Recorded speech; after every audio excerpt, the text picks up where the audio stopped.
Let's get in the car. Get in, losers. Let's pack up. And let's head to summer camp. We're going through our 12 FBS teams in the state of Texas, taking a look at what their 2020 football season could look like. We are going from west to east. We've arrived in Funky Town, in the fort. We're in Fort Worth, talking about TCU Horned Frogs. And so, let's start with the state of the program. And look, Gary Patterson is entering his 20th season as the head coach at TCU. Okay? 20 seasons. As far as foundations are concerned, it is hard to find it is hard to find a stronger one in the state of Texas than TCU. TCU has been, over the course of the last 2 decades, consistently between solid and excellent. Okay? Now, the last couple of years, it's either pretty darn good or bit of a downslide. Okay? Bit of a downslide. You remember last year, they went 5-7. Mm-hmm. And this is a team that it depends on your scope, right? The talking about TCU is a matter of scope. If you're talking big picture, TCU's on solid footing. Like, there's nothing to panic about. If you want to zoom in, then you could say, okay, yeah, there are some issues. Pieces. There are some pieces that are missing, and it has not been up to their standard the past couple of years. I think that's fair. But it kind of depends on, do you think that the short-term trend is going to continue, or do you think that you're going to have a regression to the mean, which is generally very good? Mm-hmm. So the state of the program, I would say, at TCU is just fine. And there's nothing. I don't think there's any reason to panic, but I understand if TCU fans are frustrated about the past couple of years. There's that. Also, Andrew Christensen made a fantastic point. Please refer to him as country music star Gary Patterson. Country music star Gary Patterson. Get it right. Okay. Let's talk about the offense, because that was the big issue. Yep. And has been the big issue, basically since Trevon Boykin left. The offense has been riding the struggle bus.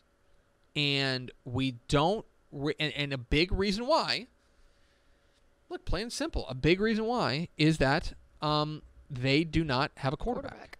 They don't have a quarterback that they feel very comfortable with. They don't have a quarterback that they feel like is going to be their guy. Now, look, they think they got one. Mm-hmm. They think they got one in Max Duggan. And at times last year, I think there were moments where you saw what they were talking about. You're like, okay, as a freshman, that there was some real promise there. You could see it, right? But the bottom line is that until you go out there and you do it consistently, it's hard to expect like that much improvement. Now, I would argue that as big of an issue coming back for the offense this year is going to be the offensive line. Yes. The offensive line is losing 3 starters and 3 key starters. Now, they bring back Corey McMillan at the center position. I think that will be an important piece for them.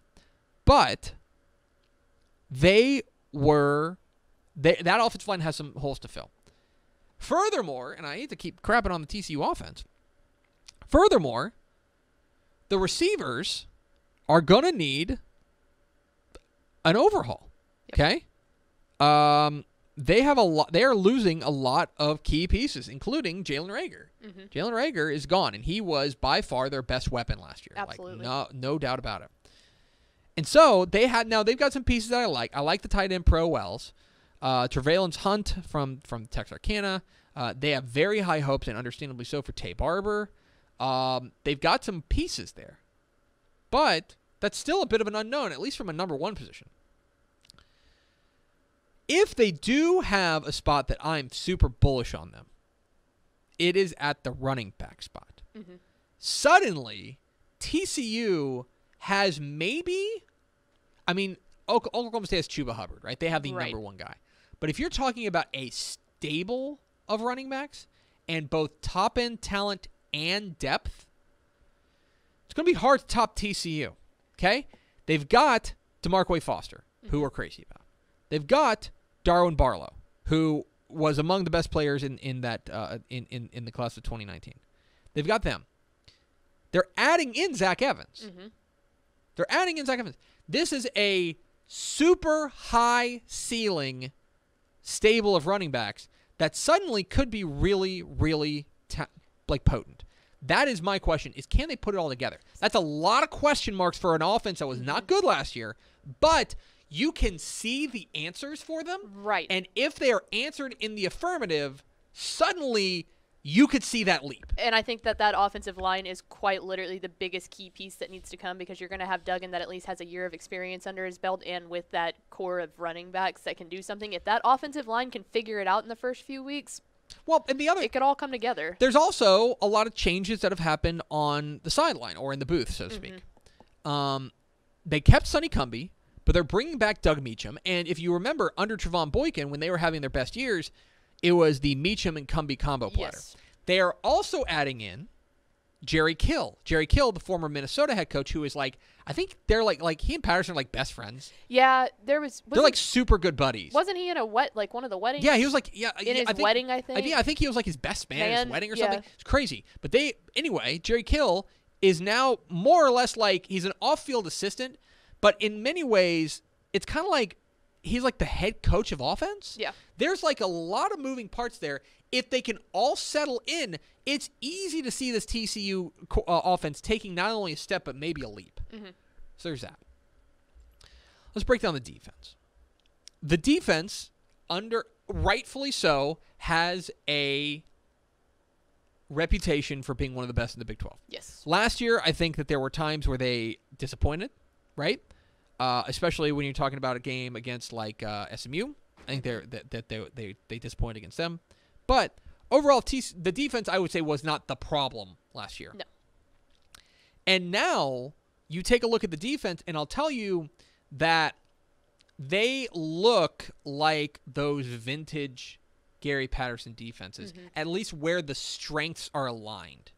What I mean by that is, when I think of great TCU defenses, I think of linebackers and safeties. Yes. And between Garrett Wallow, between Trevon Moehrig, between LaKendrick Van Zant, between Ardarius Washington, that group is really, really impressive. Really impressive. And has a chance, I think, to really make some noise. Now, the front, I think, is, I don't know.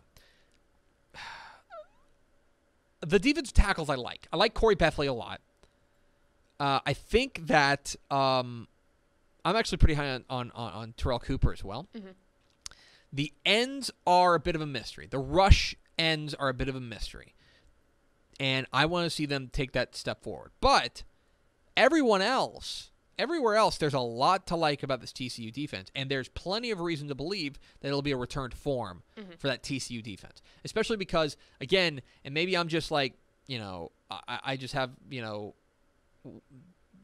halcyon views of when they ran to the Rose Bowl, but the strength of that team was at the secondary and it was at the linebacker spots. Well, and they've got, like you said, they've got a lot of experience returning on that. So if they can, the other thing too is after last year when they couldn't get anything going offensively, the moment that they do start getting something, that's going to pump that defense up, and then the experience comes into play, and they could be perfectly fine.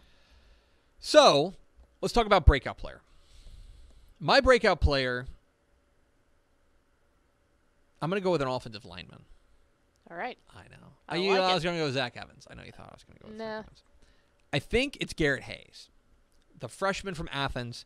He is one of the best offensive line recruits that they have ever brought in at TCU. And I think he's got a chance to see the field early. I think he slides in at guard. I think he can step up and be a guy who contends for a spot, contends for playing time there on the TCU offensive line. They need his help. I think he could step up, and this is a guy I think could be one of those all-freshman type guys. I really like Garrett Hayes. I think he's ready right now. He's walking onto campus at 6'5", 292. That's ready for game time. Yep. Ready for game time. So Garrett Hayes is my breakout pick. Let's talk about worst-case scenario. I think it's kind of easy to see the worst case scenario with all the things we talked about with the offense, which is just basically like it doesn't click. And Like yeah. something, the offensive line doesn't figure it out. Max Duggan gets hurt, or they just like they can't figure out, like, or he takes a step back. Nobody steps up in the receiver core. The offense takes a step back or stays at kind of the levels it was last year. The defense wears down. Yep. And they have a third straight losing season for the first time in the Gary Patterson era. I think it all comes down to Duggan. TCU, I mean, you even go back to the time when they had, like, Josh, I don't know. Anyway, Dobson, there it is. You go back to, like, those times, and they had those core receivers and stuff, but, man, they've been struggling when it comes to quarterbacks for the past couple of years now and trying to do the transfer things or bring in new people, and it's like, man, I know that TCU fans, all that they are wanting is for a quarterback situation to actually work out. So I think that a big part of the worst-case scenario could depend on how Duggan plays out. I entirely agree. So it's easy to see how that – and at that point, you look at the schedule – and look, I mean, obviously the schedule's up in the air. We don't know what the Big 12 is going to do. But if you look at the schedule, you know, this is a team that I think would be, you know, they're not going to play. We know that they're not going to play at Cal. But if you're looking in the conference schedule, a lot of their road games, like they get a lot of their toughest games at home, right? They do have to go to Texas, but they get Oklahoma at home. They get Oklahoma State at home. They get K-State at home. They get Iowa State at home if you consider that a tough game. They do have to go to Baylor, and they have to go to Texas. But other than that, they're at West Virginia, okay, and they're at Kansas. And they really do fill up the Carter pretty well. I mean, people show up. Well, who knows what it's going to look like in the fall. But anyway. Also, well, if they do show up. So there's that. So anyway, my worst case scenario would probably be something along the lines of, and I know it's hard to say because they've already had a game canceled, but let's work under the assumption that they played the schedule as constructed. They have 12 games. Worst case scenario would probably be something like 5-7, something like last year. Best case scenario. Best case scenario is that all of the exact opposite of that offense happens, right? Where everything works, they figure out the offensive line. Duggan takes that step forward. Maybe somebody like Trevalance Hunt, or maybe a guy like Tay Barber step up and be that big time receiver. The running game gets going behind that stable of running backs, and they go from like one of the worst offenses in the Big 12 to like top of the table. That's very feasible. Then the defense does its part. Right. And the defense continues to take a step forward simply because they're not on the field as much. I think 9 or 10 wins is not outside the realm of possibility for TCU. If things break right. If things break right, I think that's possible. Now, that's the ceiling, right? That's the high end of it. I don't think right now, July 14th, do I think TCU is a Big 12 title contender? No. But are they in the hunt? Like, could you see them kind of getting up into that upper echelon? Absolutely. I can absolutely see that. How far down in the schedule is that Baylor game for them? That game is on. It's October 24th. So that'll be game number 7. Yeah, see them. That's their biggest rival. Whether they're contenders or not for the title, them going down to McLean Stadium and having a really highfalutin game there, that would be a big best case scenario. If they could do that, that would be really, really good. So that is summer camp TCU. Thanks. Please make sure you tell your counselors that they're doing a good job. I don't know what else you do at camp. Did you ever go to camp as a kid? I was supposed to go to camp in a couple weeks, but it got canceled. Oh, yeah. That stinks.